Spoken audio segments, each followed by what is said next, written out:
다들 안녕하세요. 프로토 91회차 토신 정보방 환급 인증합니다. 당첨금은 세후 금액인 거 알고 계시죠? 다들 아시겠지만 한 경기 취소되어 당첨금이 반토막 났지만 그래도 당첨 모두 축하드리며 오늘 경기도 분석 시작해보겠습니다. 금일 첫 번째 경기 허더즈필드 대 사우샘프턴 분석 시작해보겠습니다. 허더즈필드는 이번 시즌 하위권을 벗어나지 못하고 있다. 직전 경기에서는 헐시티 상대로 90분간 슈팅 시도 이외에 그치는 졸전 끝에 패했다. 일본 국대 출신이 측면 수비수 나카야마 유타의 소속팀으로 알려져 있는데 좀처럼 반등하지 못했다. 다른 하위권 팀들처럼 스트라이커 문제가 있는데 확실하게 기회를 골로 연결할 선수가 보이지 않는다. 사셈은 3연승에 성공하며 1위의 승점 9점 차로 접근했다. 지난 시즌 강등당한 이후 챔피언십으로 내려온 팀인데 다이렉트 승격을 위해 상위권 경쟁을 하고 있다. 많은 클럽의 이적 요청에도 팀에 남은 암스트롱이 9골을 기록하며 팀 공격을 이끌고 있고 술레마나와 채 아담스의 지원도 좋다. 홀게이트와 워커 피터스 등 EPL 수준의 수비진도 있다. 사셈의 승리를 본다. 허더즈필드는 와일즈와 그린 등 중원에 나서 수비 라인을 보호할 볼란치진이 있다. 그러나 스몰본과 다운즈가 중원에 나설 사셈 상대로 경기 주도권을 잡긴 어렵다. 술레마나와 프레이저가 빠른 발을 앞세워 상대 측면 수비를 무너뜨릴 수 있고 암스트롱이 해결할 사셈이 승리할 것이다. 금일 두 번째 경기 레스터시티 대 와포드 분석 시작해보겠습니다. 레스터는 리즈와 미들즈브러에 연패하며 1위 유지의 고비를 맞았다. 2위인 입스위치가 맹추격하며 승점은 같지만 골득실에서 앞서는 선수다. 때문에 휴식기 이후 펼쳐지는 이 경기가 어느 때보다 중요하다. 홈에서 연패를 끊어야 하고 분위기를 전환해야 한다. 이에아나초와 바디, 마비디디의 스리톱을 가동해 공격적으로 임할 것이 유력한데 듀스버리올도 중원 라인을 공격적으로 올릴 것이다. 와포드는 최근 6경기에서 3승 3무를 기록하며 순위를 끌어올렸다. 직전 라운드에서는 로더럼을 완파했는데 두 골을 기록한 라조비치가 선발 공격수로 나서 활약했고 카인베와 리버모어의 중원 경기력도 좋았다. 이 경기에는 리그 선두를 만나기에 수비적으로 나설 것이 유력하다. 레스터의 승리를 본다. 와포드가 호에트와 루이스, 앤드류스의 최종 수비 외에도 중원에 나설 카인베의 라인을 내려 리그 선두 상대로 승점 추가를 노릴 것이다. 그러나 연패 탈출 의지가 강할 레스터를 막아내기는 쉽지 않다. 마비디디와 다카 등이 측면에 나서 경기 내내 상대 수비를 몰아칠 레스터가 승리하고 연패를 끊어낼 것이다.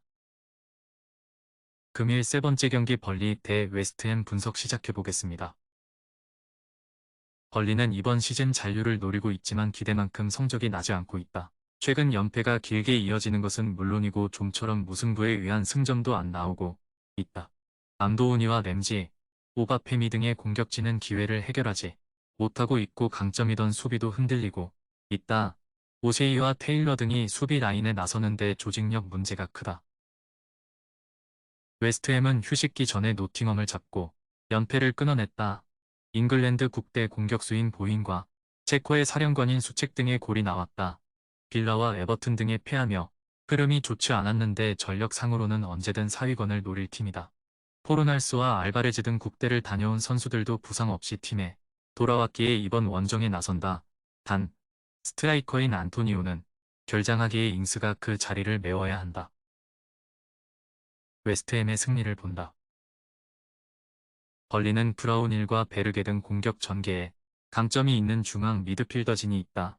그러나 수비 라인 보호가 안 되기에 파케타와 워드프라우스를 앞세울 웨스트햄의 공세를 넘기 어렵다.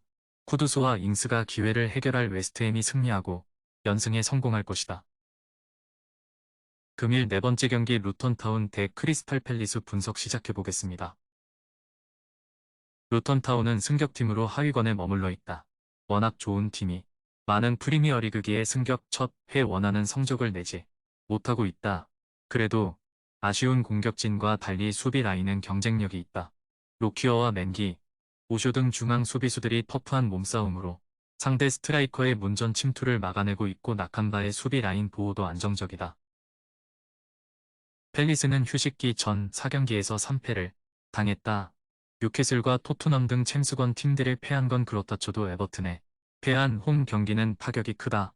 그래도 이번 시즌 중위권 팀 중 원정 성적은 좋은 편이다. 네르마와 에제, 휴지 등이 중원에서 역할을 잘해주기에 기복이 크지 않다. 게다가 부상으로 개막 이후 10경기 정도를 빠진 올리세도 돌아왔다. 접전을 본다. 루턴의 객관적 전력이 강등권이긴 하지만 바클리와 나칸바가 나서는 중원은 중위권 팀 상대로도 충분히 버틸 수 있다. 또 최종 수비 라인이 탄탄하기에 에드와르드와 올리세의 펠리스 공격진을 저지할 것이다. 90분 내내 접전을 가져갈 두 팀이 승점을 나눠 가질 것이다. 금일 5번째 경기 뉴캐슬 대 첼시 분석 시작해보겠습니다. 뉴캐슬은 휴식기 전 마지막 경기에서 본머스에 패했다.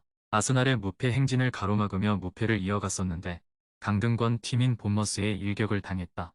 스트라이커인 이삭이 부상으로 결장했고 칼럼 윌슨도 이탈했기에 고든과 조엘링턴, 알미론 등 이선 공격수들이 나섰는데 마무리가 안 됐다.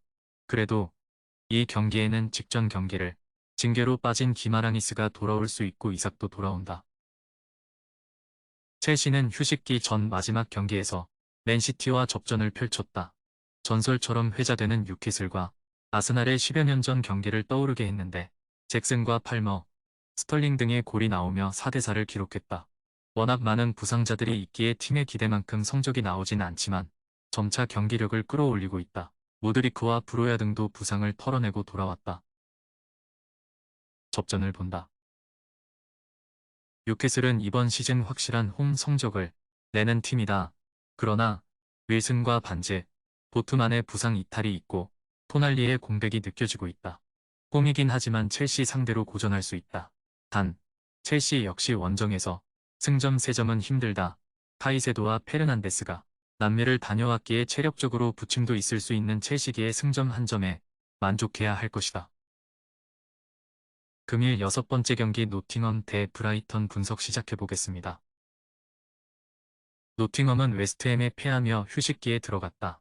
엘란가와 아워니의 골이 터졌지만 웨스트햄의 공세를 이겨내지 못했다. 그래도 시즌 내내 강등권 경쟁을 했던 지난 시즌과 달리 이번 시즌은 꾸준히 중위권 경쟁을 하고 있다. 이아카테와 토폴로, 윌리 볼리 등이 나서는 수비 라인도 안정적이고 망갈라의 중원 존재감도 확실하다. 브라이튼은 휴식기 전 4경기에서 승점 3점에 그치며 선두권과 격차가 벌어졌다. 그래도 아직 남은 경기가 많기에 충분히 챔스권 경쟁을 할 수 있다. 국대를 다녀온 미토마와 크로스, 브라질의 주앙 페드로 등이 건강하게 복귀했기에 이 경기에는 징계로 빠지는 중앙 미드필더 다우드를 제외한 선수들이 모두 나설 수 있다. 브라이튼의 승리를 본다. 월백과 퍼거슨 등으로는 아쉬웠던 최전방 스트라이커로 주앙 페드로가 자리를 잡으며 안수 파티, 이토마와 함께 막강 공격진을 이룬 브라이튼이다. 노팅엄도 홈에서 승리를 위해 공격적으로 임하겠지만 길모어와 크로스가 중원에 나설 원정팀이 점유율을 내주지 않을 것이고 웹스터가 버티는 수비 라인을 넘기 버거울 것이다. 토신 최종 조합은 영상 아래 고정 댓글로 말 걸어주시면 토신정보방에서 무료로 공유해드립니다. 제발 손해보면서 토토하지 말고 다같이 웃으면서 즐겁게 베팅합시다. 함께 하실 분들은 부담 갖지 마시고 편하게 말 걸어주세요.